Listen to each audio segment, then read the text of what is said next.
Tamil news நேரல் வணக்கம். இன்றைய சிறப்பு நேர்காணலில் நம்மோடு இருந்திருப்பவர் மார்க்சிஸ்ட் கம்யூனிஸ்ட் கட்சியினுடைய மூத்த தலைவர் தோழர் கனகராஜ் அவர்கள். சார் வணக்கம்.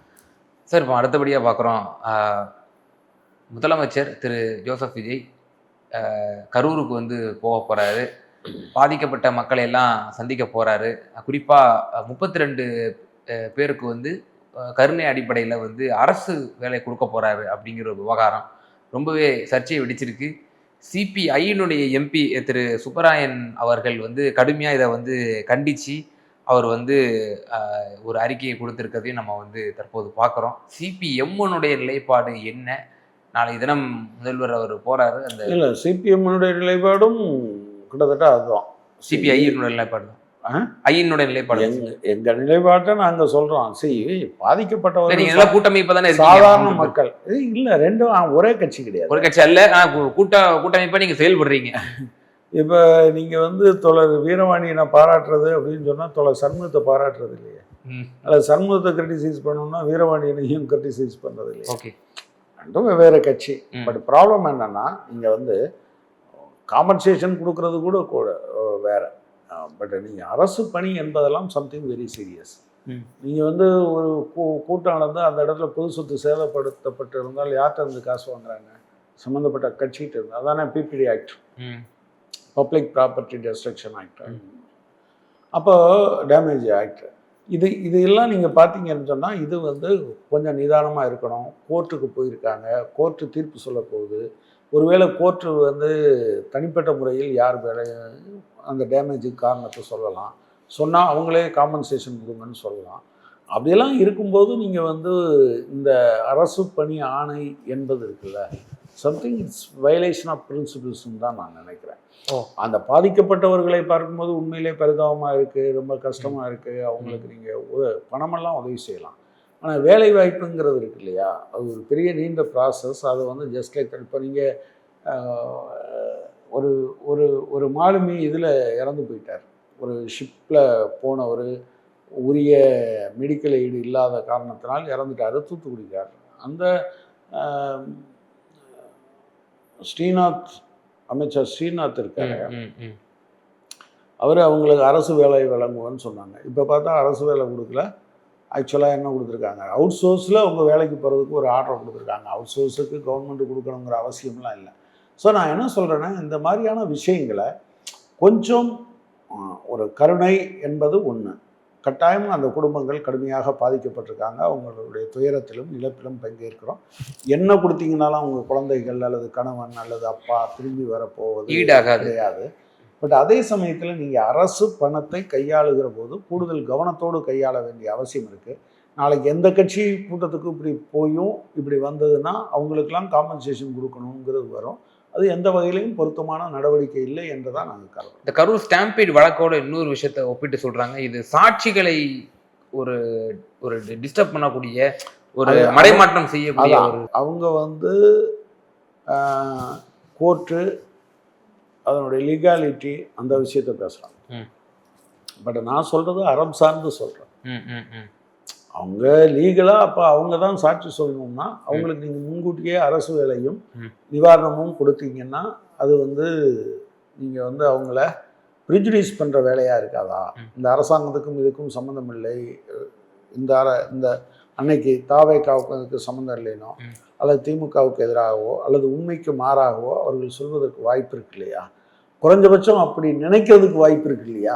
இதெல்லாம் நடந்த பிறகு இல்லை தாவேக்காவுக்கு இதுக்கு சம்மந்தம் இல்லை அப்படின்னு உண்மை ஒரு புறமாக இருந்து மாற்றி சொல்கிறதுக்கும் வாய்ப்பு இருக்கு இல்லையா? எனவே அது வேண்டாம்னு சொல்கிறேன். இல்லை சார், இப்போ நீங்கள் சட்ட ரீதியாக அணுகுவதை விட உணர்வுபூர்வமாக ஒரு விஷயம் சொன்னீங்க, அறம் சார்ந்து ஒரு விஷயம் சொன்னீங்க. அதே அறம் சார்ந்து நம்ம பார்த்தாலும் கூட இப்போ திரைத்துறையில் இப்போ ஒரு பட ஷூட்டிங்கின் போது ஒருவர் உயிரிழக்கிறார் என்று சொன்னால் அந்த பட தயாரிப்பு தானே அவர்களுக்கு காம்பன்சேஷன் வழங்குறாங்க. இது ஒரு கட்சியினுடைய ஒரு மீட்டிங் நடக்குது. Whole responsibility Vijay and general secretary Bussy Anand. So they are the responsibility. அவங்க ஆல்ரெடி ப்ரொவைட் பண்ணிட்டாங்க, ஒரு காம்பன்சேஷன் பே பண்ணிட்டாங்க. உங்களுக்கு விருப்பம் இருந்தால் நீங்கள் உங்கள் வீட்டில் தனிப்பட்ட ரீதியாக நீங்கள் நிறுவனத்தில் வேலை கொடுக்கலாம் அப்படிங்கிறது தான் வாதங்கள் வைக்கப்படுது. ஆனால் நீங்கள் அரசு பதவி கொடுக்குறீங்க அப்படிங்கிற பொழுது அது பெரும் விமர்சனத்துக்குள்ளாகிறது. திரு சீமான் கடுமையான சொல்லாடல்களோட நாங்களும் அதானே சொல்கிறோம். கூடாது, வேண்டாம், பண்ணாதீங்கன்னு தான் சொல்றேன். சட்ட ரீதியாகவும் அமைச்சர் ஆதவ அர்ஜுனா கணக்கு வழக்கை தீக்கிறோம்னு சொன்னதா இருக்கட்டும், அப்புறம் திரு மு.க. ஸ்டாலின் தன்னோட மகனுக்காக 41 பேரை கொன்னுட்டாரு, சும்மா விட மாட்டோம், நாங்கள் வந்து கரூரில் நாங்கள் தீர்த்து கட்டுவோம் அப்படின்னு சொல்றதெல்லாம் இருக்கு இல்லையா? இந்த இவங்க கரூர் அந்த ஸ்டாம்பீடையே முழுக்க முழுக்க அரசியலுக்காக பயன்படுத்துறாங்க தாவேகா. அப்போ அதான் அந்த அந்த அது தவறுன்னு நாங்கள் ஏற்கனவே சொல்லிட்டேன். அவர் அப்படி பேசியிருக்க கூடாதுன்னு தான் சொல்லியிருக்கேன். ஸோ நாளைக்கு இவர் அவங்க போறாருங்கிற பொழுது அது என்ன ஒரு காரணத்துக்காக, நீங்க உண்மையிலேயே மக்களுடைய வெல்ஃபேருக்காக தான், ஒரு நலனுக்காக தான் நீங்க போறீங்களா, இல்லை அந்த நோக்கம், முதல்வரோட நோக்கம் வந்து கேள்விக்குறியாகுது? இல்லை, முதல்ல வெளியே வந்தது அவருடைய தொகுதிக்கு நன்றி சொல்ல போனார், திருச்சிக்கு. இப்போ போகிறது வந்து இந்த குடும்பங்களுக்கு நிவாரணம் வழங்க போகிறாரு. எல்லாமே அரசியலாக தானே பார்க்கப்படும். நீங்கள் எல்லா பொது நிகழ்ச்சியோடவும் ஒன்றா வச்சுருந்தா பிரச்சனை இல்லை. விஜயபாஸ்கர் ராஜினாமா செஞ்சுருப்பது, அதை ஒட்டி நீங்கள் இடைத்தேர்தல் வரப்போகிறது, அதை ஒட்டி நீங்கள் போகிறது. ஸோ திருச்சி கிழக்கு இடைத்தேர்தல் வரும்னு நினச்சாரு, அங்கே போனார். இப்போ கரூர் இடைத்தேர்தல் வரும் என்கிற சூழ்நிலை இருக்குது, அங்கே போகிறாரு. இப்படி தானே மக்கள் பார்ப்பாங்க. இந்த மாதிரியான விஷயங்கள் எல்லாம் கொஞ்சம் அரசாங்கம் கொஞ்சம் நிதானமாக முடிவெடுப்பது நல்லது. ஸோ அப்போ தேர்தலை மையப்படுத்தி இப்படிப்பட்ட செயல்களில் அவர்கள் ஈடுபடுகிறார்கள் அப்படின்னு தான் புரிஞ்சிக்க வேண்டியது. மக்கள் அப்படி பேசுகிறாங்க. இதை தவிர்க்க வேண்டிய பொறுப்பு அரசுக்கு. சார், இப்போ இந்த இடைத்தேர்தல் இப்போ இந்த இடைத்தேர்தலில் எப்படி இருக்கும்னு நினைக்கிறீங்க? இந்த ஒரு கிட்டத்தட்ட 7 கான்ஸ்டிடியூவன்சிஸ் மக்கள் எப்படி முதல்ல வாக்களிக்கணும்? இவர் ராஜினாமா, ஒரே ஒரு விஷயம், அவங்க யாரை வேணாலும் நிப்பாட்டிட்டு போகட்டும், யார் வேணாலும் வெற்றி பெறட்டும். ஆனால் இந்த ராஜினாமா பண்ண, இப்போ திருச்சி கிழக்கை பொறுத்தவரை இவர் 2 தொகுதியில் ஜெயிச்சார், அதனால் ஒன்றா ராஜினாமா பண்ணார். ஏன்னா he cannot hold representation for 2 கான்ஸ்டிடுவன்சிஸ், அதனால் அவர் ரிசைன் பண்ணார். மற்ற இடங்களில் அதே நபர்கள் நிற்பாங்க. அதை தோற்கடிக்க வேண்டிய பொறுப்பு தமிழக மக்களுடைய கடமை. நான் உங்களை பற்றி நீங்கள் ஓட்டு போடுங்க, எது போடுங்க, நான் அதை பற்றி கவலைப்பட மாட்டேன்னு ஒருத்தர் சொன்னார்னா, அதுக்கு நீங்கள் இப்போ மக்கள் முறையாக தீர்ப்பு எழுதவில்லை என்றால் எதிர்காலத்தில் என்ன ஏற்படும் அப்படின்னா, நீங்கள் வந்து எந்த கட்சியிலேருந்தும் யார் வேணாலும் எப்போ வேணாலும் போகலாம். அவங்க திரும்ப ஒரு எலெக்ஷன் நிற்கிறாங்கன்னா அவங்க எத்தனை கோடி செலவாகும், அதெல்லாம் யாருடைய பணம்? கண்டிப்பாக நிச்சயமாக பல பணங்கள் வந்து விளையாடும். நான் அதையே சொல்ல, கவர்மெண்ட் செலவழிக்கிற பணம், அரசு பணம் நிச்சயமா போகுதுல. போகுது. ஆமா, அதனால அது இந்த யாரெல்லாம் ராஜினாமா பண்ணாங்களோ அவங்க திரும்பவும் இதே மாதிரியான போட்டிக்கு வந்தாங்கன்னா அவங்க தோற்கடிக்கப்பட வேண்டும் என்றுதான் நான் கருதுறேன். சட்ட ரீதியா ஒரே ஒரு விவகாரம், இப்போ இந்த மாதவ அமைச்சர் இப்படி பேசுறாங்க, வரம்பு மீறிய பேச்சா இருக்கு. ஒரு கோர்ட்டு அந்த போய்கிட்டு இருக்கு இன்வெஸ்டிகேஷன், சிபிஐ அவர் அதை வயலேட் பண்ற மாதிரி இவரும் ஒரு விஷயத்த ஒரு அமைச்சர் பேசுறாருங்கிற போது அது கவனம் பெறுது. இப்போ சுப்ரீம் கோர்ட்டும் அதை வந்து தள்ளுபடி செஞ்சிருச்சு, திமுக கொடுத்த மனுவை. இவங்க வந்து இப்போ திருப்பி சிபிஐக்கே இது. இப்போ என்னன்னா சார், சட்டம் வந்து என்ன எப்படி பாக்குது? இப்போ இதே அமைச்சர் ஆதவ அர்ஜுனா என்ன சொன்னாரு, இந்த கரூர் விவகாரத்துக்கு பிறகு மறுநாள் ஜென்சி புரட்சி ஏற்படணும், எப்படி இலங்கைக்கும் பங்களாதேஷுக்கும் வந்துச்சு இல்லையா, அது போய் தமிழ்நாட்டுக்கு வரணும் அப்படின்னு சொன்னாரு.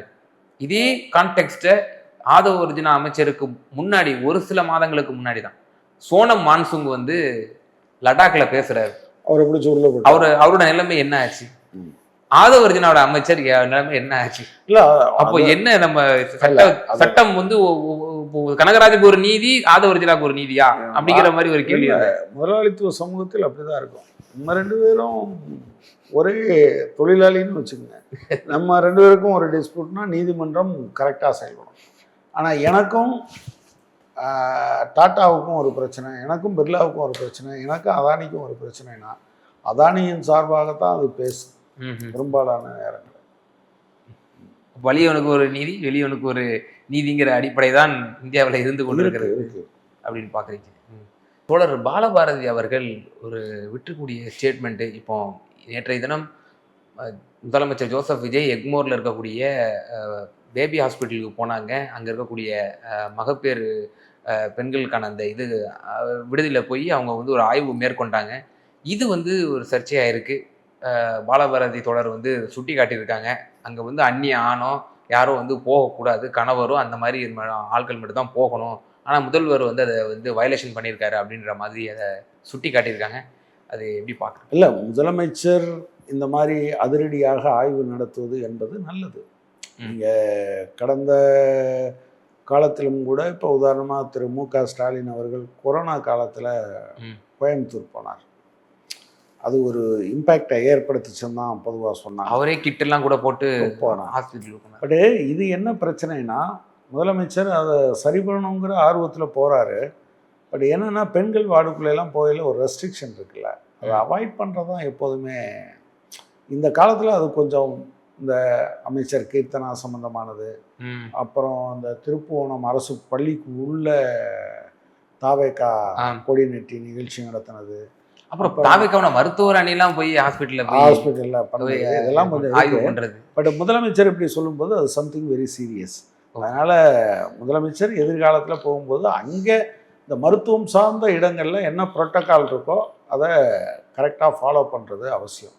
அதைத்தான் அவங்க சொல்லியிருக்காங்க. அப்படி போகும்போது யாரும் மறுக்க முடியுமா? முடியாது. சரி, முதலமைச்சர் போகிறாரு, முதலமைச்சர் மட்டும் போவாரா? அவருடைய பாதுகாப்பு படையினர் போவாங்க, கூட இருக்க அதிகாரிகள் போவாங்க. எந்த ஆணும் போகக்கூடாத இடத்துல ஒரு ஆண்கள் மட்டுமே போய் நிற்கிறது இருக்கு இல்லையா? அஃப்கோர்ஸ் ஒரு ஒரு ஒரு அவங்க வந்து ரிலாக்ஸ்டாக இருக்கிறது வந்து மாதிரி தான் இருப்பாங்கன்னு வச்சுக்கோங்களேன். இதெல்லாம் பட் அதை அவாய்ட் பண்ணுறது, ஒரு நீங்கள் ரோட்டில் நடந்து போனாலே போதும், முதலமைச்சர் இப்படி போனதை அவர் விட்டுற வேண்டியதில்லை. இப்போ நீங்கள் ராஜீவ் காந்திக்கு போகலாம், இதுக்கு போகலாம். பட் இப்படி பெண்கள் வார்டுன்னு சொல்லையில் ஷுட் பி வெரி கேர்ஃபுல். இது வந்து ஆர்வ கோளாறுன்னு நம்ம எடுத்துக்கொள்வதா, அல்லது இப்போ முதல்வர் செய்தது வேணா ஒரு வேலை ஆர்வ கோளாறாக அந்த கணக்கில் வச்சுக்கிட்டாலும், தாவேகா கட்சியினர் வந்து இப்படி செய்யறாங்க, அதெல்லாம் அத்துமீறல் தான். முதலமைச்சர் போனது வந்து அவருக்கு அதிகாரிகள் சொல்லணும். ஆக்சுவலாக நீங்கள் வந்து பொதுவாகவே எல்லாரும் முதலமைச்சர் யாராவனாலும் இருக்கட்டும், அவங்களுக்கு 100% இந்த இந்த இந்த இந்த ஒரு இடத்துக்கு போகும்போது இருக்கக்கூடிய, இவர் எங்கேயும் போய் பார்த்துருக்க மாட்டார். அந்த மாதிரி எளிய மக்கள் இருக்கக்கூடிய இதில் பெருசாக அதில் ஈடுபாடு இருந்திருக்காது. ஏன்னா நாமெல்லாம் அடிக்கடி பார்க்குறோம், யாராவது இருக்காங்க, இல்லை நீங்கள் போகக்கூடாதுன்னு சொல்லுவாங்க. இப்போ நாங்கள் அன்னைக்கு அமோனியா வாயுவால் பாதிக்கப்பட்டவர்களை பார்க்க போகிறோம். அன்னைக்கு வெறும் பெண்கள் மட்டும்தான் பாதிக்கப்பட்டிருக்காங்கன்னு எங்களுக்கு தெரியாது. ஆனால் நாங்கள் உள்ளே அடைஞ்சோன்னா ஒரு டாக்டர் என்ன சொன்னாங்கன்னா, ஒரு ஆள் வாங்க சார், எல்லாம் பெண் குழந்தைகள் 15லேருந்து 25 வயசுக்குள்ள அப்படின்னு சொன்ன உடனே, இப்போ உடம்பெல்லாம் பொண்ணாக இருக்க ஒரு பெண்ணு அந்த காயத்தை நீங்கள் நல்ல எண்ணத்தில் கூட போகலாம், பட் அந்த ஒரு நிமிடம் அந்த பெண் என்னவா ஆவார் அப்படிங்கிறது இருக்குல்ல. ஸோ அதெல்லாம் சேர்த்து வச்சு அப்புறம் அவங்க சொன்னோன்னு நான் நின்றுட்டேன். ஒரு டாக்டர் கூட என்கிட்ட சொன்னாங்க, நீங்கள் மட்டும் வாரீங்களான்னு இப்படி செய்ய காட்டினாங்க. நான் சொன்னேன், வேண்டாம், அது புரோட்டோக்கால்னால் புரோட்டோக்கால், அது எதுக்கு நம்ம அதை தாண்டி அந்த சம்மந்தப்பட்ட உங்களுடைய மனோநிலை ஒன்று இருக்குல்ல. நம்ம ட்ரெஸ்ஸை சும்மா மூடி போட்டிருக்காங்க, இப்படி எடுக்கிறாங்க, அதெல்லாம் ஒரு கஷ்டம். ஸோ முதலமைச்சர் கூட இருக்கிறவங்க இது குறித்தெல்லாம் முதலமைச்சர் அவ்வளோலாம் தெரிஞ்சு, எந்த முதலமைச்சரும் தெரிஞ்சிருப்பாங்கன்னு நினைக்கிறீங்க? அவங்களுக்கு அட்வைசர்ஸ் வந்து ரொம்ப பக்காவாக இருக்கணும். இது எப்போதுமே ரொம்ப அவசியம் இல்லையா? அது அது யாராவது அந்த புரோட்டோக்கால் அல்லது வந்து அந்த ஆப்ரேட்டிங் ப்ரொசீஜர்ஸ் அது இதெல்லாம் என்னவா இருக்குது அப்படிங்கிறத அவர்கிட்ட சொல்லியிருந்துருக்கணும். எதிர்காலத்தில் முதலமைச்சர் இதை கவனத்தில் எடுத்துக்கணும். நிச்சயமா தொடர் பல்வேறு விவகாரங்களில் நேயர்களுக்கு ரொம்ப விரிவாக தெளிவாக உங்களோட கருத்துக்களை பகிர்ந்தீங்க. ரொம்ப நன்றி.